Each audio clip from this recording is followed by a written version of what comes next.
From the shadows where the whispers grow, through the night where the warriors flow, feel the power in the tales untold. Lord Ninja Choke takes a strong hold. Hello everyone and welcome to episode 12 of the Lord Ninja Choke MMA Picks podcast. Today we're going to be breaking down Whittaker versus Derrida, UFC Abu Dhabi. I'm joined by Josh in Australia and, as always, Will in the UK.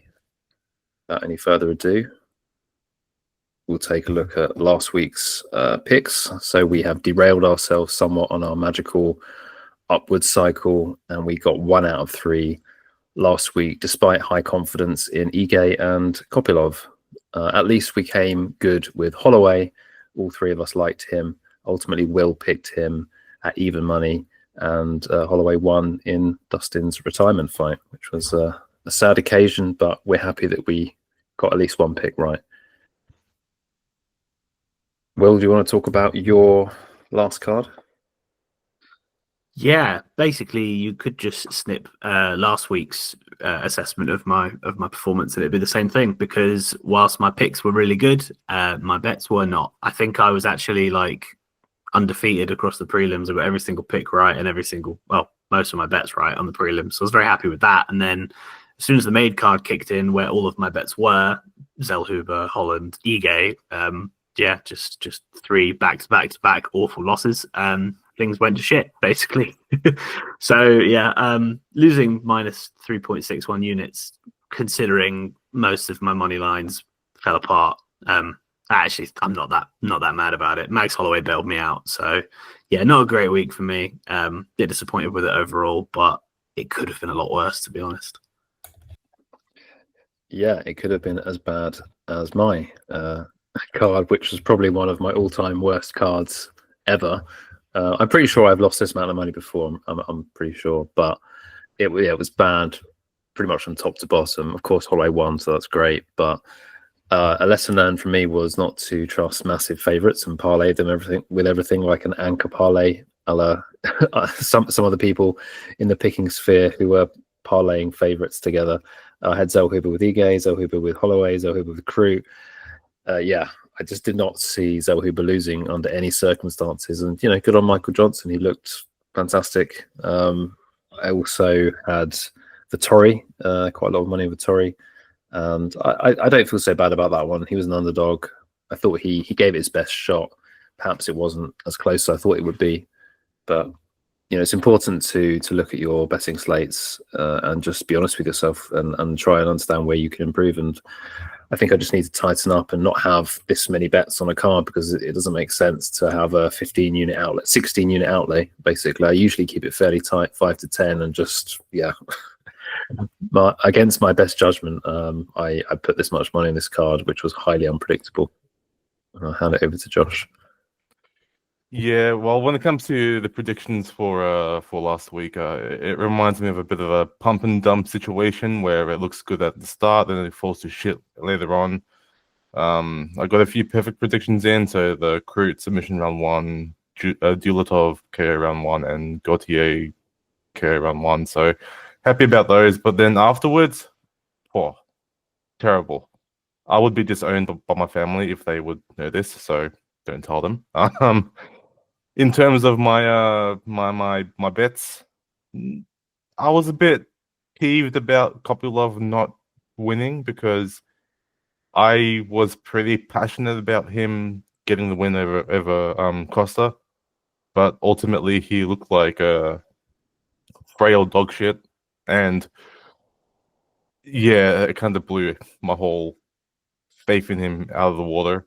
As for the alt bets, normally they do land at a high-ish rate or high enough rate that I can make some profit back, but unfortunately, none of the big odds hit. So Allen sub round 2 or 3 didn't hit, or Bracknell points didn't hit.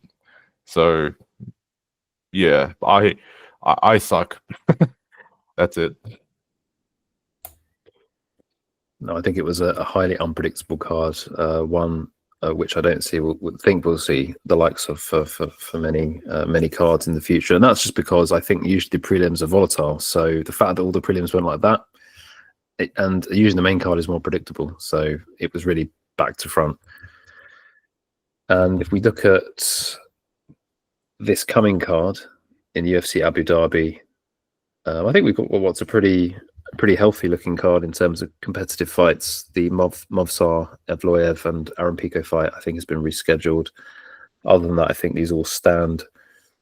So Josh is going to break down the main event, and then Will is going to break down the Mitchell Nurmagomedov fight, and I'm going to take Almabayev against Ochoa. What are your guys' thoughts on UFC Abu Dhabi? Yeah, I quite like this card. It doesn't necessarily have a whole load of big names on it, but Fight Island cards are always a nice one. They remind me of a very good time during lockdown. The only thing that ever brought me any sort of happiness during that time was the Fight Island chapter of the UFC. This card's got a lot of fights where you could really make a case for a lot of guys. I think that even if the betting odds are quite one-sided, I think guys like Marcus McGee and Davey Grant, I think that they have a route to winning fights. So I think that all of these should be competitive and interesting enough to want to tune into most of them. So whilst nothing really jumps off the page like super obviously to me looking at the card top to bottom, I am actually like interested in pretty much every single fight here, just from like an analytical perspective. So yeah, actually really looking forward to this one. Yeah, like across the board, it's pretty fun. I mean, I'm looking forward to the, how do you pronounce this guy's name? Buchicha? I haven't watched tape on him, so I don't know how the announcers say his name.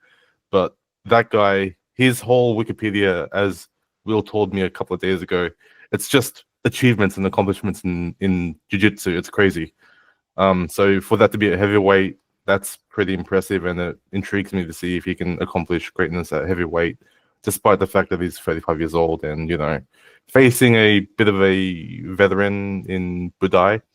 Hibas and Ricci are pretty cool fighters to watch. There's going to be a lot of judo throws involved and a whole lot of maybe some low IQ moments, as always, when it comes to Hibas, because I don't really rate her that highly.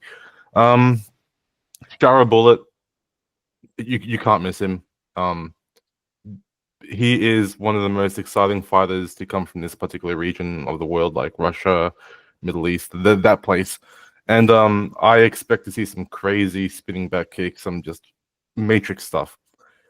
Mitchell and his potential bounce back against Saeed at 135 intrigues me because, as Dom might say later on in the episode, the weight cut to 135 is a bit of a fun factor, I guess. Like, it's a bit of an intriguing factor. McGee versus Jan is a fight that the odds don't make sense to me, because I do believe that it should be closer. I don't know what the odds are now, but I think it's like minus 400 for Jan or so. I don't know. Someone's gonna have to clarify and tell me that I'm stupid. But either way, McGee has a fairly decent chance at upsetting the bets here, I guess, because this is a 3-round fight. Jan is a 5-round fighter, that whole spiel. And yeah, the main event. What the hell do you say about the main event, apart from that it's going to be awesome? 2 big names in the middleweight division. I can't wait, really. That's all I've got to say for this pretty great card.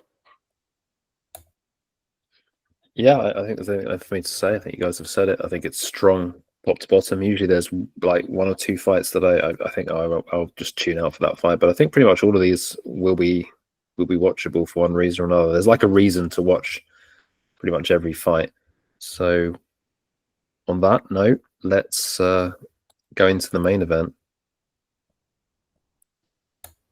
All right, here we go. Whittaker versus Dorito is a fight that's been on my radar for a long time now. Ever since it was announced, I was really quick to tell Dom that I wanted this fight. I wanted to like cover this fight, and I don't know if I can do a good job at covering this fight analytically. on the podcast because, as you guys know, my talking skills aren't the best, but I will try. So Whittaker, he is at a bit of a crossroads in his career. You know, he used to be a champion. He used to be one of the biggest names in the division, but now he's kind of floating around a bit. He's like the I don't know, the Justin Gaethje of the middleweight division, right? He's not really a contender yet, but he's getting there, kind of. I mean, until he runs into Chimaev, right?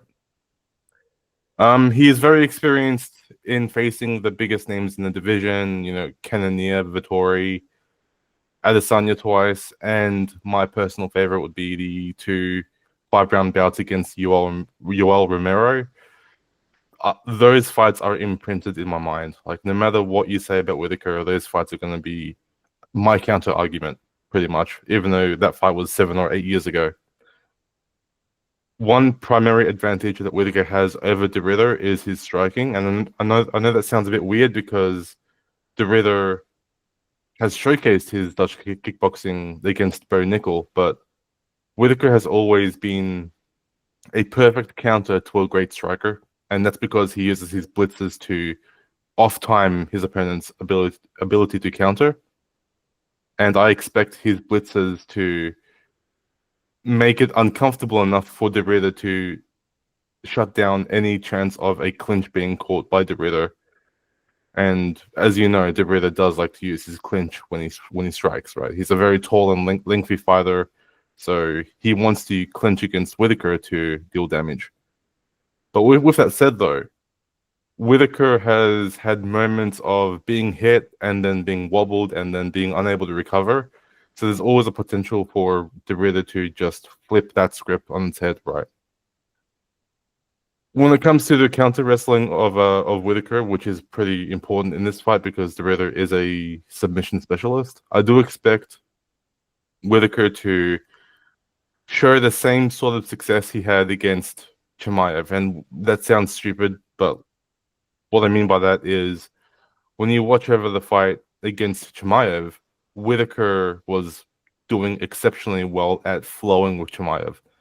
And whilst De Ridder has that length to stifle that flowing around a bit, you know, he can counter that with his own grappling, basically. But I always expect Whittaker to always have a way to escape positions. And this time it's no different unless De Ridder has Whittaker's back and gets the RNC or the rear naked choke. And then we see Whittaker probably tap out quickly because of what happened previously when he fought Chimaev, right? I don't know how to phrase this. This is written point blank in my notes here, so maybe one of you two can like dissect it and, you know, translate it for the audience here. But fun fact about the Chimaev fight, Chimaev's odds were -195 money line during this fight against Whittaker. And the reason why I bring that up is because Chimaev's typically the heavy favorite, right? But the only one to have the most closest odds against his opponent was against Burns. So it kind of tells me that there's a lot of faith on Whittaker to kind of like win, I suppose. Like there's a lot of betting faith. I don't know. Maybe you guys can correct me or tell me I'm stupid. That's fine. Because I am stupid. I reckon the longer this fight goes on for, the more chances Whittaker has to win because he is a 5-round experienced fighter, whereas De Ridder is probably more of a 3-round fighter. So, yeah, I mean, when it comes to duration and endurance, Whittaker should be able to outlast De Ridder. However, De Ridder is a bit of a special character. He has ran through the competition like nothing else. He has defeated GM3 with a few hiccups here and there. He submitted Holland in like 2 or 3 minutes, and he obliterated Bo Nickel like Bo Nickel was nothing. And that's rare to do against someone as profoundly unique as Bo Nickel, right? I mentioned before that Whittaker's blitzes are going to be troublesome for the clinch game of De Ridder, so I do expect De Ridder to try and advance and try and corner Whittaker to the cage so he can, corral him into a clinch situation. But ultimately, I don't know if Dorito has what it takes to take on Whittaker. And I know that I've been boasting about Whittaker during this whole breakdown a lot. But when you look at their record and their history in the UFC, or in the whole career, really, I can't fault Whittaker in this fight as much as I can fault Dorito in this fight. There's more gaps in Dorito's game than in Whittaker's. So, to conclude this ramble of words and such, my prediction here is Whittaker. I believe he's going to win. He's going to have his hand raised, and my confidence level for that one would be a nice and snug 2.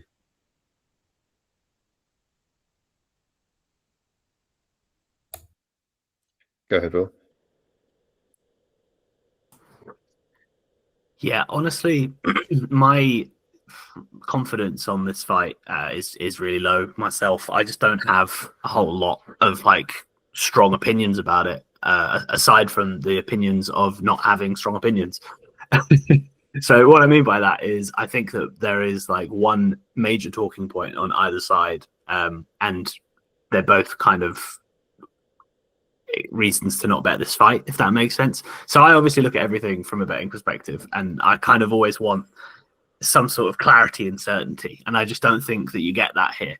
So obviously Derrida is such a dangerous guy, and he is going to come out hot from the get-go. I mean, if you scroll through his record and look at his the results of all of his fights, it's just loads of different types of finishes, and all of them within the first 3 rounds. So I think this does therefore kind of become one of those sort of binary Robert Whittaker kind of frames, where it's if Derrida doesn't finish him early, Whittaker probably takes over in the championship rounds, or probably wins on the scorecards. A similar kind of narrative to the Khamzat Chimaev fight, which I think people did have quite a lot of interest in Rob there, as you were saying, Josh, because Chimaev's one of those guys we don't really know what to expect in those championship rounds. So anyone who could get in there probably has a chance. And Rob's such a veteran that we thought he might have been able to handle it, and he was looking quite good. He was doing quite well until he got caught in a strange submission sequence, which actually saw his jaw get crushed and his teeth get knocked out of his mouth or whatever. So that was obviously pretty horrific to watch, but not how you would sort of expect it when you're sort of breaking down and analyzing how someone is going to handle a submission threat. But I digress. Derrida, he's one of those guys who I've been saying this a lot about fighters recently, but I just think there are certain guys who, when you watch tape on them, it's almost a secondary source of information compared to just looking at their record. I know that sounds really lazy and redundant, but when you watch Derrida minute to minute, and a lot of these minutes are obviously not the fight-ending sequences, there's just something about him that's just kind of not that impressive. The best example of this is always to think about Dricus du Plessis when he was a prelim guy or an early main card guy. You'd see him having these really competitive fights with Brad Tavares and Darren Till, and every single time he would eventually pull a finish out of nowhere, and you're like, oh, okay, cool. He not got lucky, but there's going to come a time where he's going to come a cropper. And obviously, we each win, the level of competition that you face goes higher. And I remember specifically, ironically, against Robert Whittaker, when du Plessis got that fight, I remember thinking, okay, now is the time. He's been pulling the mediocre performances with finishes, just pulling finishes out of his ass. Now is the time he's going to come up against somebody who's seasoned, very experienced, and hard to finish, and he will get unstuck in a major way. And everyone thought that Robert Whittaker was minus 400 or something, which is crazy. And lo and behold, it didn't happen, and du Plessis just pulled the finish out of his ass. So I think Derrida is very similar to that caliber of fighter, where when you watch him, there's not a whole lot of impressiveness. I mean, you look at the Bo Nickel fight was very chaotic and high variance, but also Nickel's an inexperienced fighter himself, so that was always going to be the case if the fight did get competitive. Kevin Holland, the fight was finished so quickly, and then you have the Gerald Meerschaert fight, which to be fair is a weird one because it's 2 primarily grapplers who are a bit sort of weird. But like, you know, we were all quite underwhelmed there. I don't think anyone came away from that fight thinking, oh boy, we've got a prospect or we've got a great fighter that we can't wait to see next. So shout out to Derrida for turning things around. But overall, I just think that I can't get a good read on him because I think he's not very good every single time I watch him until suddenly he just isn't. So this feels like one of those spots where he could just pull a finish out of his arse and I wouldn't be too surprised, but I also wouldn't be too surprised to see Whittaker style on him. So that's my issue with Derrida. On the Whittaker side, I've had this narrative that he's on a sharp decline, but we just haven't seen it yet. And I'm quite skeptical of Whittaker in 2025. I just don't think we can think of him as the same guy anymore. And I don't really necessarily have a whole lot of evidence to back it up. It's mainly just a hunch. But so about 18 months ago, he fought Paulo Costa, which was a fight that I think most people would have thought he should win relatively handily, just don't get hurt. And it was a bit more competitive than it probably should have been. He did get hurt pretty badly by Costa, I think, at the end of round 1. So, you know, it kind of just looked a little bit like Rob just slowed down a little bit, and that he didn't see that kick come in, and he probably should have. And yeah, I mean, his durability isn't quite where it used to be. I don't think. It just seemed a little bit like the Robert Whittaker from 5 years ago wouldn't have made a mess of that one like Whittaker did there. After that, he fought Ikram Aliskerov on short notice. Aliskerov came in on short notice against him. And I think it's fair to say that any time Whittaker wins in under a minute via KO, that's a very strange anomaly because that's just not what happens. So in a way, I think that win kind of papered over the cracks. Yes, he's 2-0 in this stint that I'm talking about, but bit of an underwhelming performance in the first one, and then such a quick performance that it almost doesn't count. And then you had the Khamzat Chimaev fight, which, to be fair, again, he didn't look bad in, and also Chimaev is a very unique fighter and a very hard one to look good against. So I don't necessarily knock him for it. But what I am saying is it's been 18 months since we've seen an honest performance from Robert Whittaker. So I actually do think it's a bit kind of like dubious as to where he actually is in his career. And final point, the Chimaev fight, you could really see a difference in like size and physicality in that one. I think Whittaker really kind of struggled with just how big Chimaev was in those grappling exchanges. And like I say, he did give a good account of himself, but you could just tell he was fighting an uphill battle. And as we can see on the graphic on screen, you've got 4 inches of height on the side of Derrida, and 4.5 inches of reach. So fair to assume there's going to be that same size difference here. I'm not really sure I can confirm it, but it does feel a bit to me like Robert Whittaker is somebody who is going to be given problems by that kind of size difference from bigger guys, especially bigger guys who like to grapple. So yeah, I don't really know how this fight is going to go overall, but I wouldn't count out a Derrida finish early, and I think that's becoming a lot more likely of a prospect. Whittaker's career has been him surviving and putting it on late, basically for the entire time he's been in the top half of the division.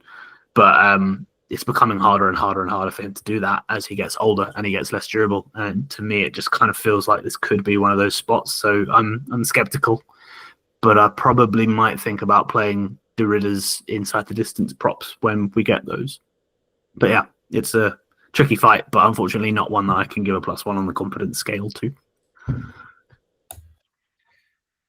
Yeah, so it's interesting. I think all three of us have slightly different takes on this fight. I think that Robert Whittaker, from a stylistic perspective, is definitely the side from a stylistic and an experience perspective. In terms of quality of competition, as you've already both mentioned, he's fought the better fighters. Derrida's come from the lesser organization in one. He has 5-round experience. He fought Ong Sang in 2021, 5 rounds at light heavyweight. He'd already beaten Ong Sang at middleweight and taken the one middleweight championship. The same bloke had the light heavyweight championship. He fought him a year later and beat him at light heavyweight, but that went 5 rounds. In that fight, which was a 5-round fight, he shot for the takedown within 30 seconds. So actually, I think it's a good point that you make, Will, that he's probably going to shoot early, but he didn't finish Ong Sang. He shot and he had a lot of top time. This opponent just managed to survive all these submission attempts. So yeah, I think it's a highly difficult fight to predict. So my gut is just telling me to avoid it. from my head is telling me Whittaker's going to win this fight. He's going to keep it on the feet, and he's just going to outpoint Derrida. That's what my head is telling me. But as someone who is one of the few people with a winning ticket on Derrida in his match against Bo Nickel, and I just checked to see how much I put on it and how much I returned. So I put 0.65 units on it, which is not a great amount, but it was actually something like plus 300. So it returned 2.5 units, and that was a week when everyone was on Bo Nickel. Most people that I'd listened to or spoken to were on Bo Nickel and had probably put them in tons of parlays, and as people do. So, and even though, you know, the thing is, the opponents he's faced in the UFC are just not very good. Gerald Meerschaert is not on a level of Rob Whittaker. Kevin Holland at middleweight is not on a level of Robert Whittaker, and Bo Nickel is definitely, now we know, not on a level of Robert Whittaker. Having said that, I don't think Derrida's really lost, because the guy, his losses in one were a guy who was, I think he was a heavyweight. I think he's fought him twice. He fought him at light heavyweight and heavyweight, I believe. He lost both times. I think you could write them off, his losses. You know, yes, he didn't look very good in those losses, but he's basically, to me, he's undefeated. He just keeps winning in the DDP fashion. And I think we spoke about how fighters do that. Like 2 weeks ago, I talked about how Garcia seemed like a DDP of the featherweight division. I think RDR could be a DDP of the middleweight division, and I do agree that Whittaker hasn't looked great in some of his fights. He kind of like, it's hard to really pinpoint where he's at. As you already mentioned, he sort of is yo-yoing at the moment, but he's had a long time off, so I'm expecting him to come in fully prepared. I am going to lean Whittaker here, but it wouldn't surprise me as if you say Derrida, you know, subbed him. I personally don't think it will happen. I think Rob will have the energy to defend the takedowns early. I think this fight goes long. I think Rob is going to look like he's winning every minute of this fight until he's not anymore. And I think this could be something where Derrida just wants it more. And in the fourth or fifth round, he could knock him out on the feet, or he could sub him. I know that sounds crazy, but when people are tired, if it's been a long fight, the volatility could be there, or Rob could just tire him out and finish him late on. So I don't have a strong read on this fight, but Josh has picked Robert Whittaker with low confidence. My brain is telling me Rob's going to win this fight. I'm probably not going to bet it, but I certainly will upvote it. And we're going to move on to the Bryce Mitchell Saeed Nurmagomedov fight. All right. So when I picked this fight, I thought I just found myself a sneaky kind of underdog side on Bryce Mitchell. Spoiler alert. But little did I know it was going to turn into the hotly debated bout of the week. So I've kind of hung myself out to dry here and put my reputation on the line. Not a huge fan of that. I was kind of hoping to have a bit of a quiet one after some tricky results in the last couple of weeks. But anyway, yeah, Bryce Mitchell versus Saeed Nurmagomedov is obviously a very binary fight. You've got a grappler in Bryce Mitchell versus a striker in Saeed Nurmagomedov. Nurmagomedov is kind of well-rounded. He does a little bit of everything, but he definitely prefers to be at distance striking. The key talking point of this fight is that Bryce Mitchell is moving down to 135 pounds. He is now fighting at the bantamweight division, not the featherweight division. It's a tricky one, you know, it adds variance, yes, but at the end of the day, like, you have to trust a fighter thinking that they're doing the right thing here. I'm not 100% sure how I feel about it either way, but I have the potential to cash out if I need to. So I will be looking at it quite intently at weigh-ins and decide whether or not I want to actually go ahead with this bet, because it's locked in already, but that's totally fine. But my reasoning for trusting it is that, I mean, Bryce Mitchell he's not the most physically imposing dude. I think that most of the time when I imagine him on fight day, I do think he is a little bit kind of like, there's definitely like room for losing some weight here and there. I think he's a little bit kind of fluffy, I suppose you could say. And I think that if this cut does go well for him, which, you know, we'll see what happens. If it does, I think it gives him a very good advantage. As long as he is feeling good about the weight and is fine being 10 pounds down, he's going to have a size advantage over Saeed from like a height perspective. I think that he probably is just going to look like the bigger guy, despite it not being too big on the numbers. It'll probably give him a physicality advantage as well. And given that he is going to be coming at this one from the grappling perspective, that's pretty good. And also moving down in weight kind of lowers the potential for him to get flatlined by a hard hitter, which if you're Bryce Mitchell is obviously a great thing, because that's definitely one way to beat him and his tenacious style. But moving aside the weight cut narrative and the change in weight class, just looking at these two and the styles that they bring to the cage, I think this is a dream matchup for Bryce Mitchell, because as I just mentioned, Saeed is not a physical big hitter, stocky, compact, explosive guy like Bryce Mitchell usually suffers against, like a Josh Emmett or an Ilia Topuria or a Jean Silva. So I think that immediately kind of leans us to thinking about, can Bryce Mitchell get his game going, because he's facing someone who's a lot more of a matador, who is going to allow him to have those moments to reset on the feet. I think that for the moments that they are on the feet, I'm not going to be sweating and worrying about Bryce Mitchell getting KO'd like any second now. Whereas when he was facing Emmett, Topuria, and John Silva, you'd be panicking if you were holding a Bryce Mitchell ticket there. But I don't quite think that's the case with Saeed, because he is a little bit more reserved, kick-based, and the potential for him to find a finish with every shot is a little bit lower. The kicking, obviously, the kicking primary focus from Saeed is another reason to like Bryce here. From a footwork perspective, it makes it a little bit harder for you to be on your bike and circling around. Just because obviously you can find yourself getting wrong-footed if Bryce times his entries and him closing the distance well enough. Also, kicks can be caught, which is another avenue that Bryce can utilize to try and get his game going here. And if he does get his game going here, and we do see Bryce initiating takedowns, which I obviously hope we do, I don't think Saeed Nurmagomedov is a very good defensive grappler. He has been shown to be grappleable by quite a lot of guys. We saw it in his last fight against Vinicius Oliveira. Not exactly what we know Vinicius Oliveira for, but he was able to get some grappling going there against Saeed. And the fight that really stuck out to me immediately and made me think this is definitely the one to focus on here is Saeed Yakub Kakramanov's fight against Saeed Nurmagomedov.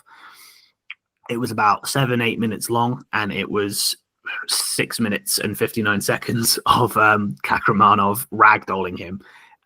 He had success with takedowns whenever he needed it. He got top control.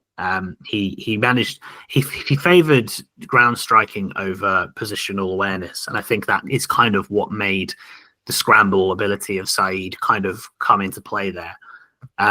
But I personally think Bryce Mitchell is a little bit more positionally sound, which I think makes things even better for Bryce. I think that should he land a takedown and should he get himself to an established position, he's going to be fine just like coasting, letting the crowd boo and just sort of winding down the clock, as opposed to going for a finish and trying to get really aggressive with Saeed, which is what Kakramanov didn't do. And obviously Kakramanov, for all of his dominance in that fight, found himself getting front choked. Now, it's going to be a very popular narrative this week. It's a narrative I have circled myself, and it is what I'm most worried about. Saeed Nurmagomedov has very good front chokes. He's hit guillotines, he's hit ninja chokes before. He has a good series of front chokes up his sleeve, and Bryce Mitchell is going to have to be very careful of that.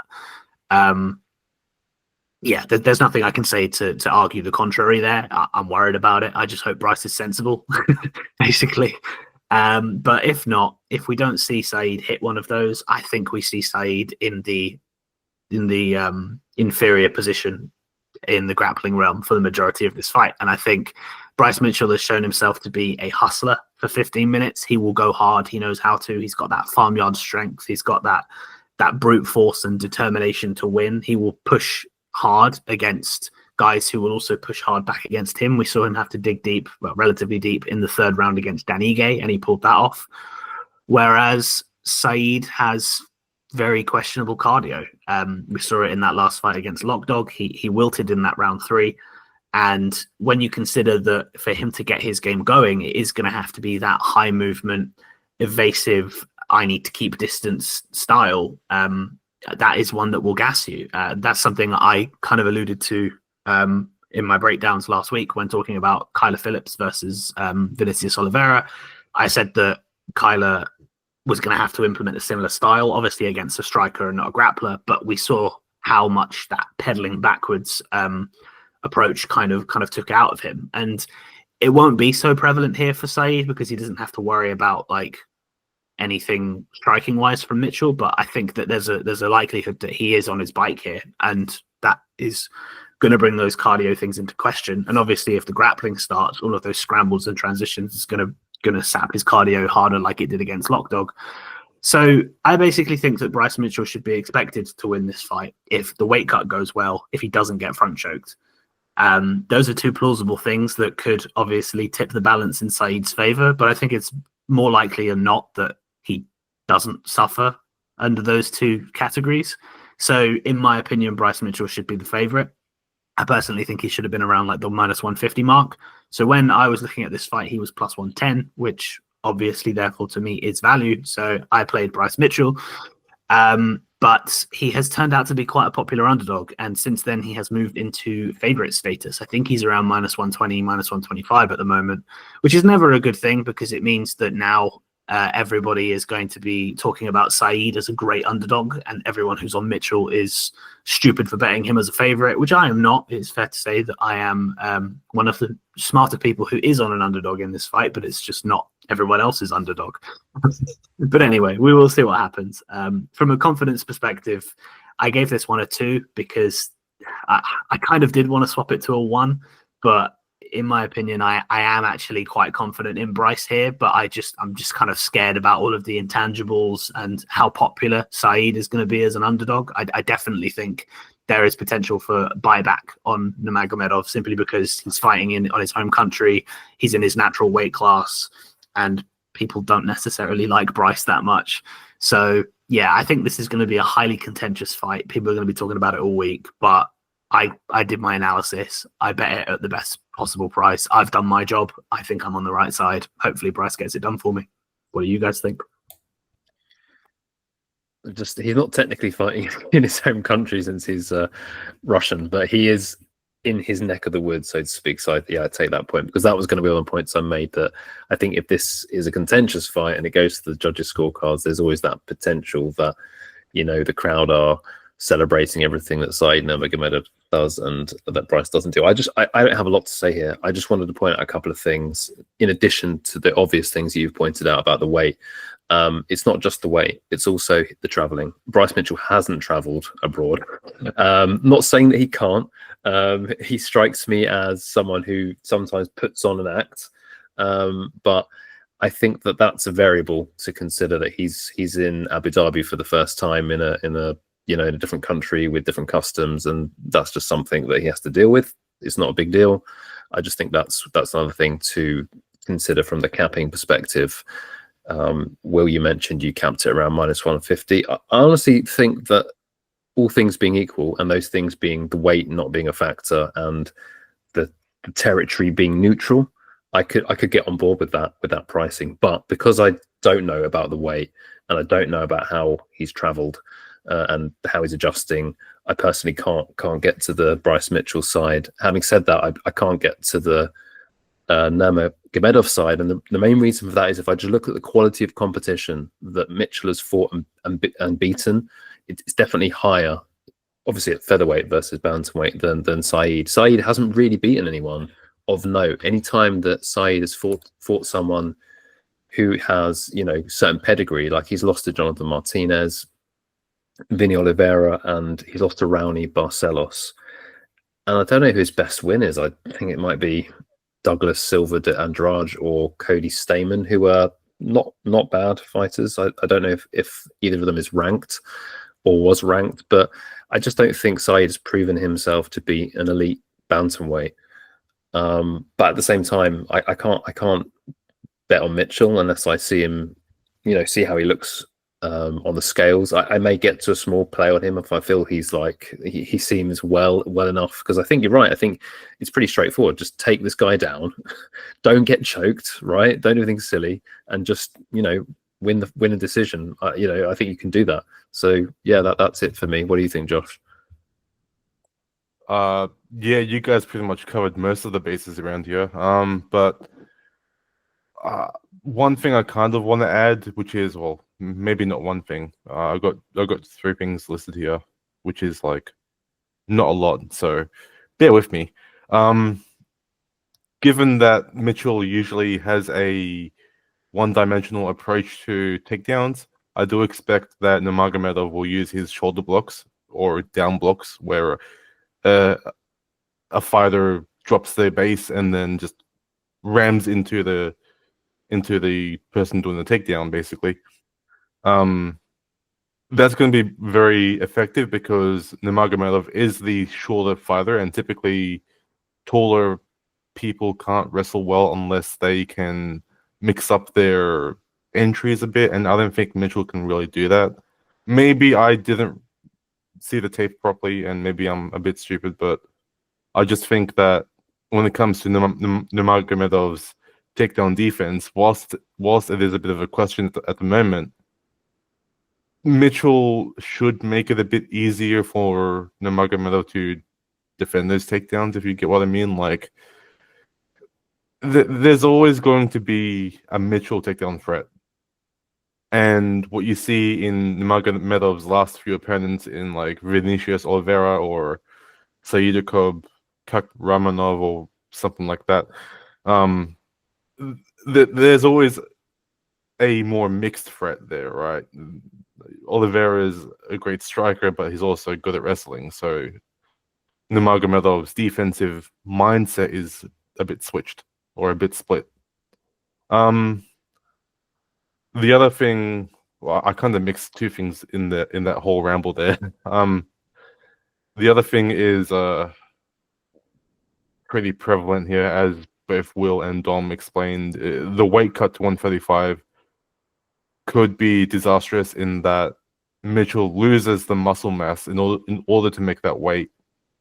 And so his ability to maybe cut those extra pounds down to 135 could be detrimental, because weight cut or weight loss comes from the fat and all that stuff, and it's hard to suck water loss and all that stuff from muscle, basically.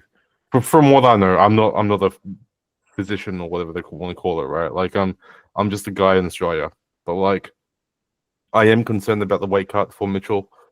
That does raise a few alarms. I didn't know he was going down to 135 until you guys told me last night, and I was like, oh shit, okay.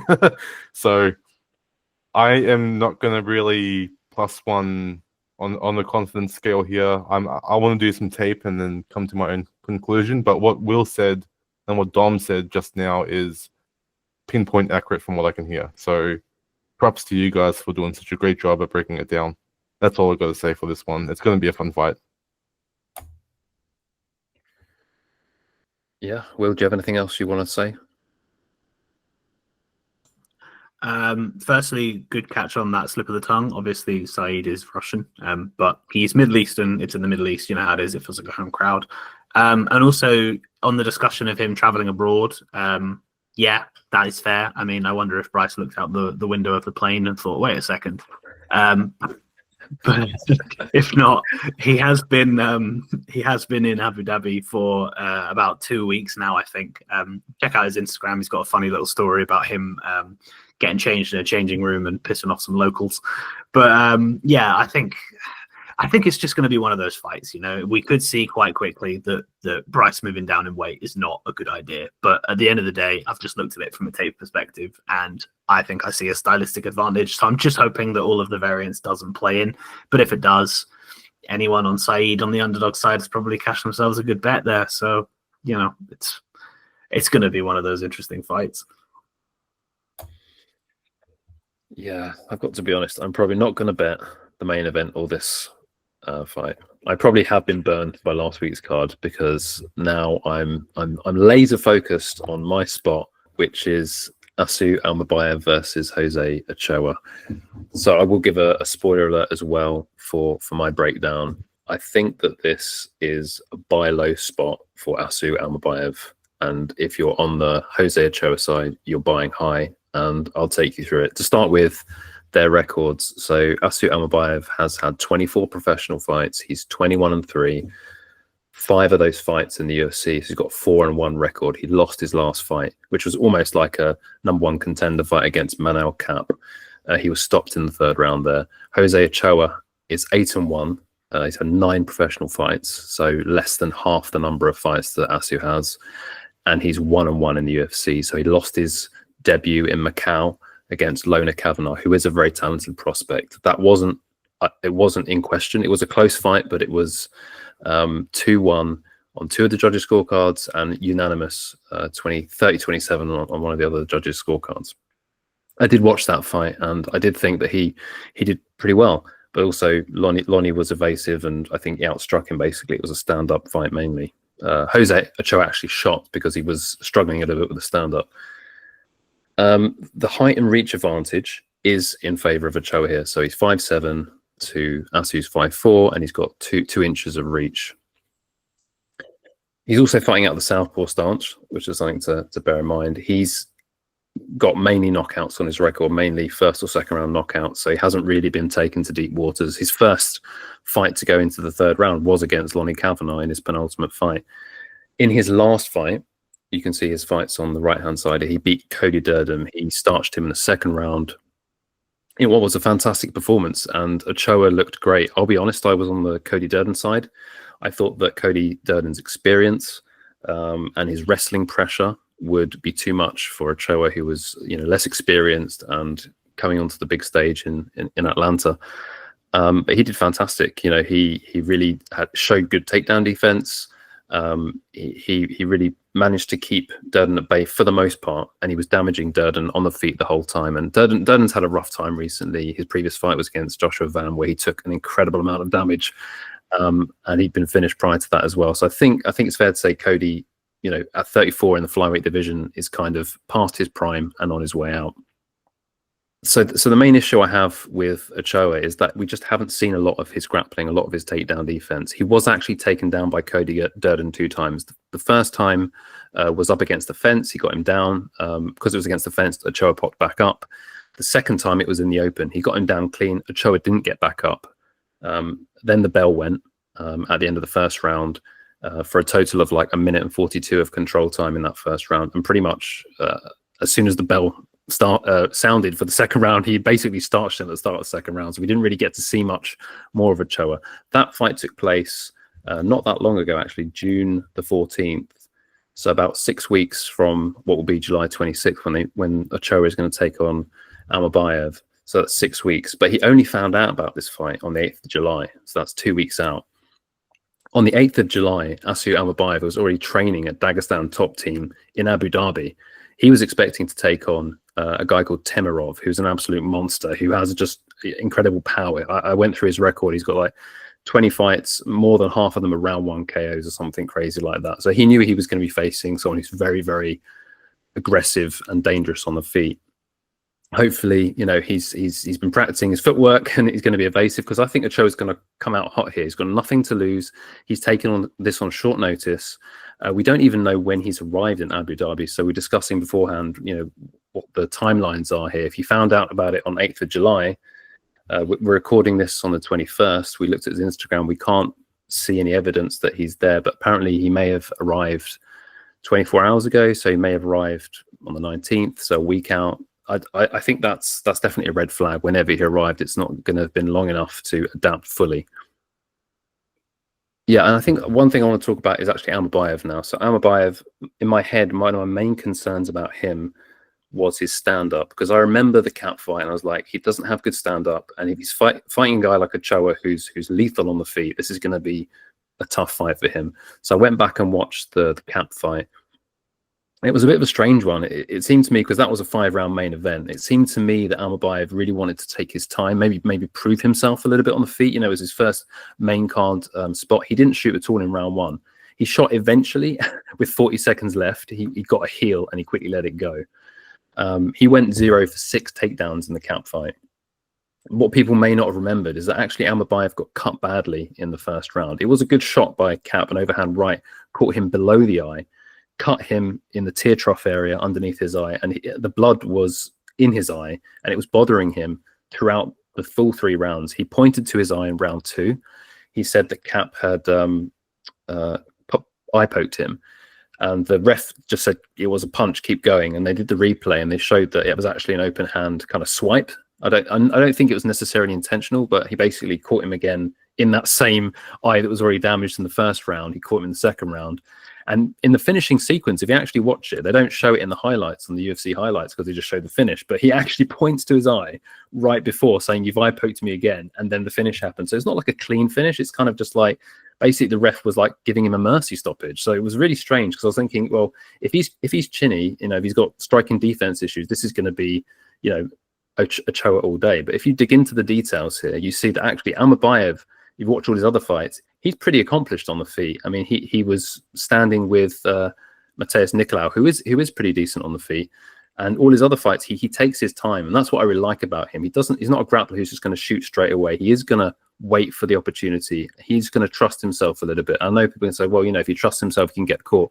That's true. I think he'll have studied the tape on Ochoa. He'll know this guy has massive power. He doesn't want to stand with him, take him down, wear him out. This guy's taking it on short notice, fill his limbs up with blood, just wear on him like you've worn on all the other guys.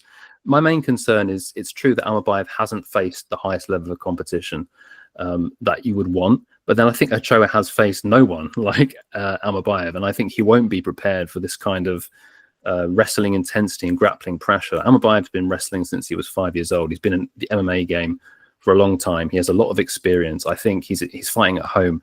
All the cards are stacked in his favor. When this came out as an even money fight, I was shocked, and I thought to myself, this is because Ochoa is a big flyweight, which is actually a bad thing here. If he's cutting weight twice in 6 weeks, people are expecting him to really show out. But I think he just took it because he's got nothing to lose. Why not take it? Another paycheck 6 weeks later, but in 2 weeks' notice, another paycheck. He's got a chance. You always have a chance when you've got the power he has. He's a talented fighter. It wouldn't surprise me if he comes out hot, gives it a good go. But I think Almabayev is the side here. I think he should be a favorite.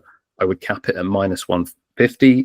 If he gets a takedown early or in the first 2.5 minutes, he's going to look like a -200 favorite, if not more. So that's my summary. And yeah, I'm on Almabayev here.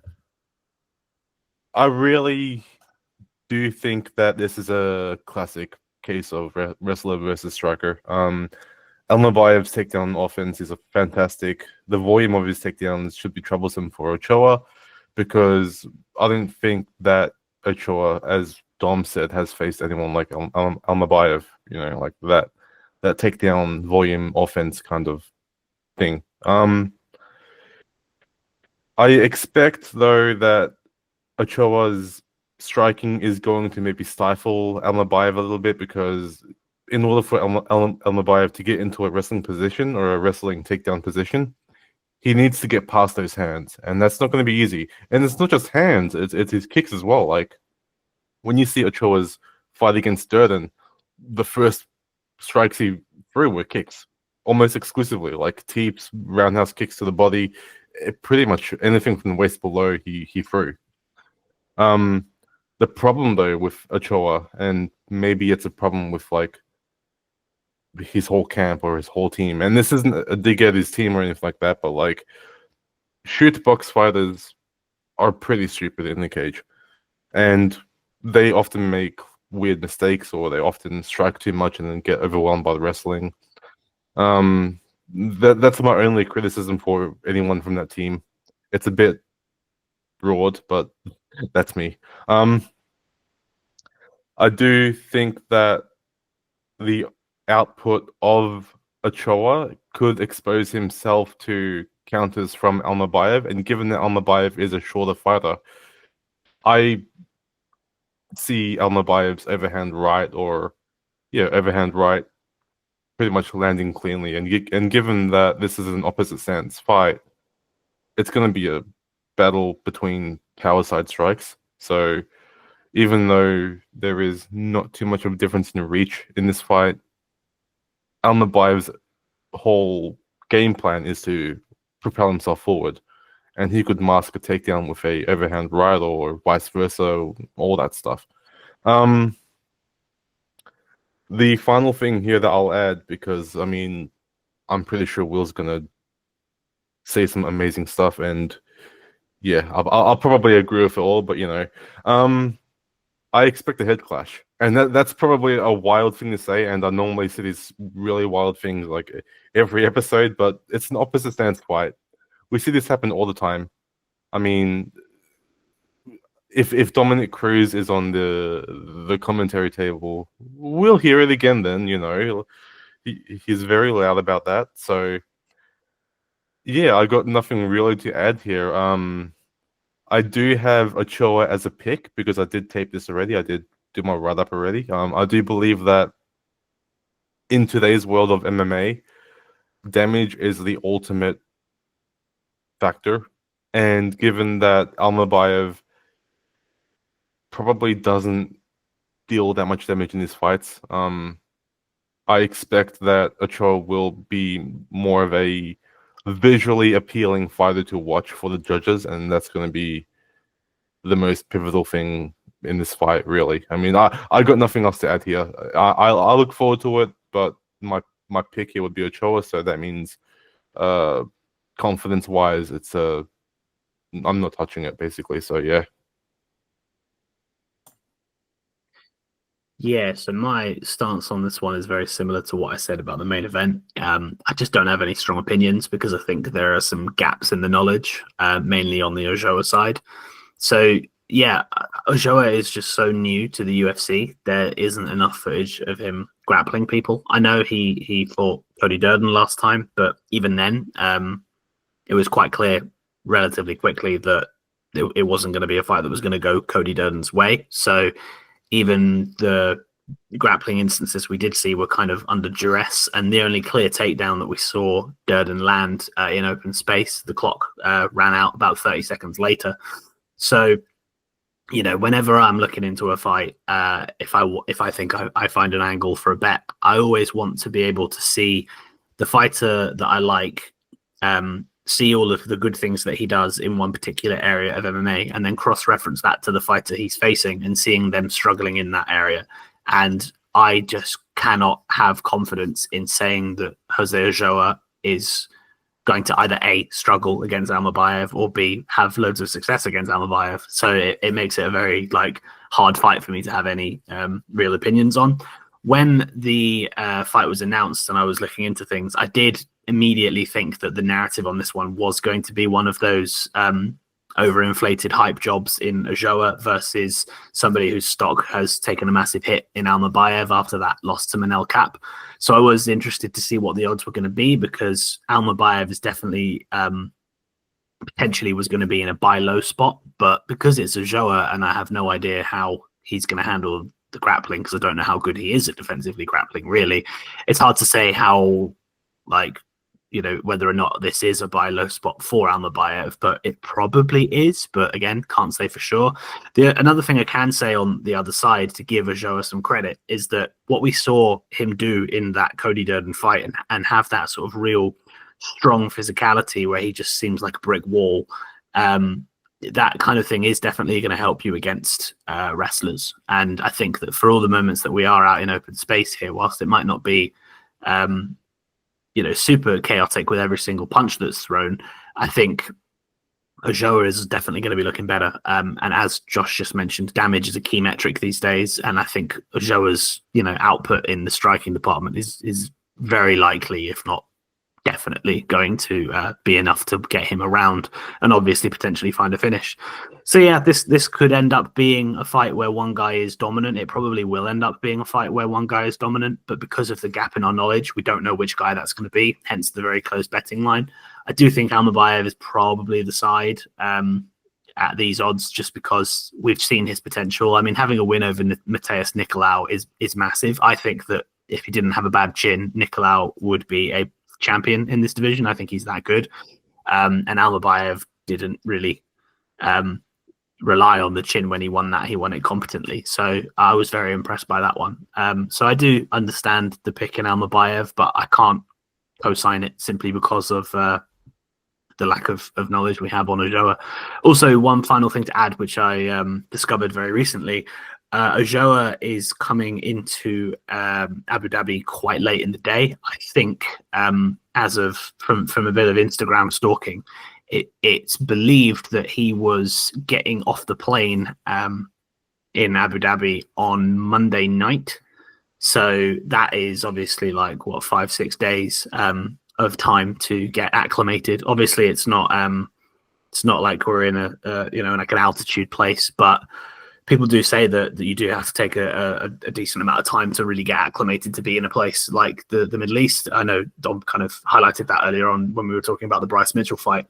But given that Ochoa is quite a big dude for flyweight, I mean, he's 5'7", that's pretty big. When you think about the weight cut and how that's all going to go as his body just sort of like gets used to where he is, it could spell problems. It could be one to look out for. So I think, yeah, all signs kind of gently point towards Almabayev. So I do agree with him being the pick here, but I just can't get behind it with my own money, basically. Yeah, no, I agree with what you said about the scoring criteria, Josh. Obviously, like if this is on the feet, this is going to be a bad night for Almabayev. I just think that the Cody Durden win was him under his 6 weeks of preparation, knowing he was fighting then. I'm not saying that he can't win this fight, but he wasn't obviously expecting to fight here. This was supposed to be Temerov. He's coming in short notice with nothing to lose, and maybe a nice sweetener with the purse. He may win, but I'm expecting Almabayev to be sensible, to employ a grapple-heavy game plan. It's true that this guy's big. You may not be able to get him down much, but he needs 1 or 2 takedowns per round to make this look convincing. And you can't do damage if you're lying on your back. So that's why I have the confidence I do in Almabayev. Time will tell if it was a buy low spot or not. But these are the kind of spots I like to bet. Maybe I've taken too much of a liking to it because I know there are quite a few people on Ochoa. It's all fun at the end of the day. We'll see what happens. And that leads us to the bets. Yeah, so an underdog focused slate for me so far, but also a few props being sprinkled in here that I haven't obviously bet. So those in bold have been bet by me, and those not in bold are things I'm considering. Obviously, the betting lines in brackets are predictions. If I've not already bet them, it's either a prediction or a number that I would be happy to take for said prop. So from top to bottom, I am interested in playing Reinier inside the distance at around plus 200. I think that in a fight that is relatively binary, the chance to have a little bit extra given there with the ITD, because I don't think he wins a decision. So that's something that interests me. Bogdan Guskov, I think, is in a nice position to be a decent underdog as well. Just forgotten the guy's fighting's name. I could do that bit again. Bogdan Guskov is another underdog that I'm interested in. Nikita Krylov is coming off of a knockout loss to Dominic Reyes just a few months ago, and Guskov is the far more dangerous striker. That's a very binary fight, but I don't think it should be quite so wide. So I will be taking him for the money line and also inside the distance for a small sprinkle as well. Bryce Mitchell, we've already talked about. That's a 1.5 unit bet for me at plus 110. Putting a sprinkle on Davy Grant as well, just because he is a consistent upsetter. He's somebody who always manages to rise to the occasion, and I think that Damon Blackshear is a guy who is capable of shitting the bed, so it just seems like the perfect storm for a Davy Grant upset. Amanda Ribas by decision, I'm not too sure if I do want to play that one. I think that she's gonna just be 60-40 better, and I don't think there's going to be a finish in that one. So if the odds make sense, I could play that. And Ibo Aslan, I think, should probably get a very early stoppage over his opponent, who I do not think is UFC level. So if there's any opportunity to play something on an early KO prop or something for Aslan, then I will take that. But yeah, a varied spots across the card, but nothing that I'm like super committed to. So trying to keep a consistent slate of very similar numbers. Yeah, similar to you, I haven't got much outlay on this card. I'm not intending to. Definitely not going to do 16 units this week. But I've got 3 units on Almabayev at even money, which I'm very happy with, and try and not bet more. As what I said about Steve Garcia, well, that turned out to be a bad decision. I should have bet more on Steve Garcia.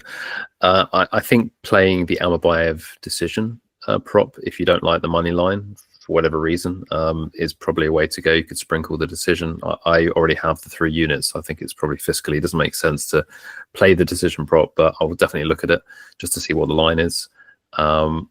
Will's already informed me that Krylov Guskov fight does not go to decision is going to be massively juiced, so it's not going to be minus 200. I was definitely interested in that. Potentially, I could parlay it, although I've really gone off parlays when I've been burned by Zellhuber. Jan by decision. I think that's out now. That's actually minus 150. I put the minus 120 here because I thought, what line would I want to bet Jan by decision? I'm pretty confident in Jan here. I don't think that McGee has a chance. I know that we mentioned that he might. Personally, I've given it some thought. I haven't taped it, but I just think it's a massive step up in competition. Yes, Jan tends to drop the first round is the narrative. He's not going to drop the first round against McGee. He's going to put a clinic on. That's my opinion. He's going to be faster, quicker. This guy's strong. He may try to grapple, but I think that Jan has elite takedown defense. I know that there's a narrative that he might be slowing a little bit. Also, question about motivation. If he really can get back to the belt, like why is he taking this fight against Marcus McGee? There's definitely concerns. I definitely won't play the money line. It's so juiced. But if I can get close to even money on the decision, I think he's unlikely to stop McGee because McGee is tough. I don't think he's ever been stopped. I'm not saying McGee doesn't have a chance. I'm not saying if you're playing the money line, it's necessarily bad value. I just feel quite strongly that Jan should be the side and should be quite a big favourite. I don't know if he should be a minus whatever you mentioned. I don't think he's minus 400 at the moment. I think he's minus 350. But I think like the minus 300 range is reasonable for a former champion who's like beaten the best of the division against a guy who's 34 and beaten basically no one and looked quite. Yes, he beat Martinez, but he was struggling in the third round, and had that fight gone longer, he would have lost it if it was a 5-rounder for sure. Richie by decision, I don't have this isn't priced at plus 180 at the moment, but I was thinking if there was a price that I would want to get to Richie by decision, I think that she's good. Like I think that she can potentially hold Rebus down for 3 rounds, which is her path to victory. I don't want to watch that, but I think that could happen. I think she's competent on the feet. She's at height and reach disadvantage, but she has good output. She has good movement. Dating a boxer. I think that's been actually the issue with recently. She's gone away from her grappling and just tried to box a lot. I think if she goes back to her grappling, which she hasn't done recently, then she'll have a good chance. I don't know whether I'll get to this either. I am thinking more and more about this Whittaker 4-5 or decision. Actually, I think I'm going to switch this to the over 2.5. I'm going to think about it. The over 2.5 in this fight is even money.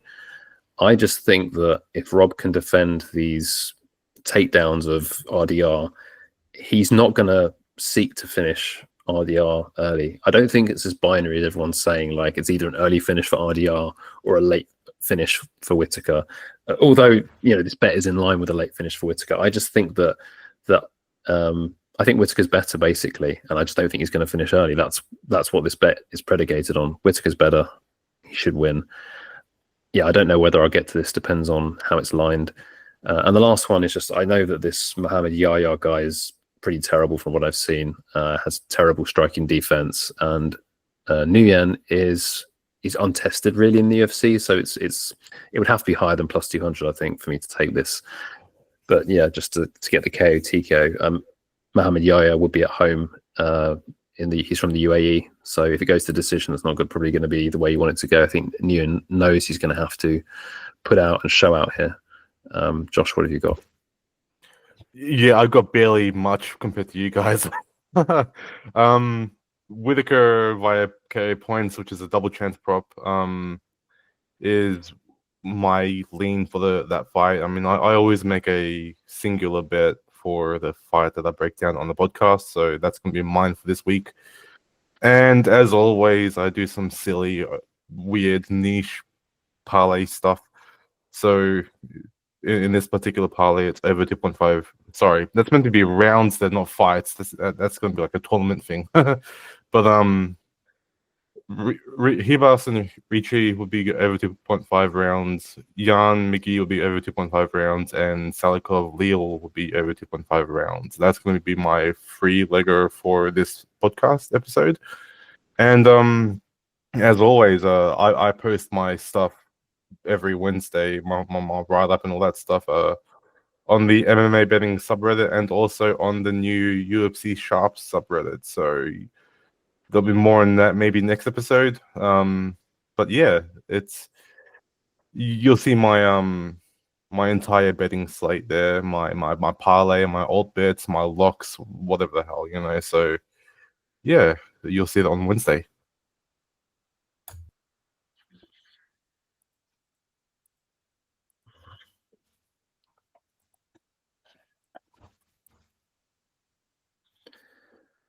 So yeah, to finish up here, we're going to talk about the $100 challenge. We actually flashed up on screen Max Holloway money line or the over 4.5 is what we were just trying to decide between on the last podcast. We probably should have just pulled the trigger and taken either one of those because they both would have hit. In the end, we didn't place either through indecision. The Max line got wider than -135 on Bet Online. I don't know what happened to the over 4.5 line, but I don't think it got any better. That was also about -145. We don't have anything that we're unanimously agreed on for this week, so we'll stay in contact. We'll chat, and if we decide to place a bet, we'll put it in the YouTube comments. Okay, that brings us to the end of episode 12. Thank you always for tuning in, for your support. Any likes and subscribes would be greatly appreciated, as would comments. We'd also like to add that we'll be back next week, which is going to be, which card is it next week, guys? I always do that. It's completely, I have no idea what the card is. Cairo versus Albazi. Apex. Okay. We'll be back next week for the Apex card between Tatsuro Taira and Amir Albazi. And yeah, thank you very much for listening.